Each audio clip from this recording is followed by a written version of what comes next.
Measuring progress is really important because for a lot of guys, progress means getting a date with a girl, getting laid, or getting a girlfriend. And everything else is not progress, is failure. And that's why a lot of people give up and burn out, because they go out for a few weeks. Maybe they get a few girls' numbers, they have a few girls laugh, they do approaches, but they don't get laid, they don't get a girlfriend. So, failure. So I failed. Usually even getting a date is still a failure unless they get laid, actually.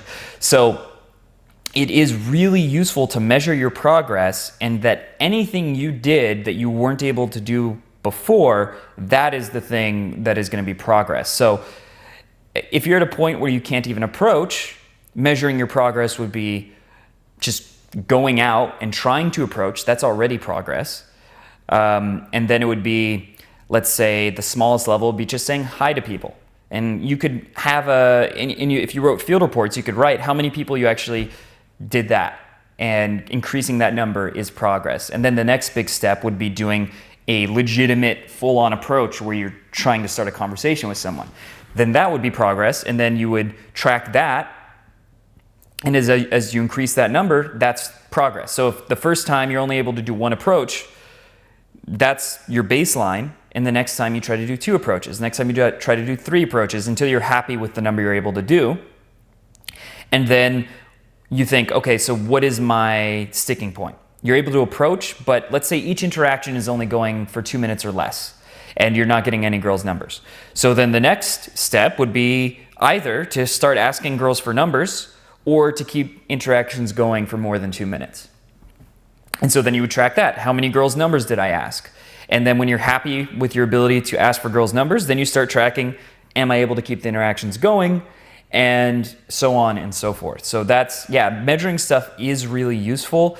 And if you're at a point where you're going out, you're doing approaches, you can keep the interactions going longer than a couple minutes, and you're asking for girls' numbers regularly, then you're in a good spot and the results are going to start coming.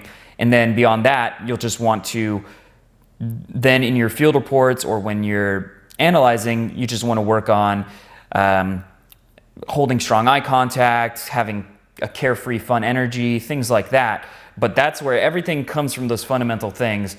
Doing approaches, going out consistently, asking girls for their numbers. If you're doing those things, you're going to start to see results. And a lot of people, most guys, don't track any of those things, and they feel like they're failing every time they approach and they don't get laid, or they don't have some girl say, we're girlfriend and boyfriend now. Like, without either of those things, they feel like I failed. And it's hard to build on losses, but it's subjective. To one person, that might be a loss. To another person, just doing one approach. A lot of times, when a guy does the first approach of their life, that's like the best moment of their entire lives.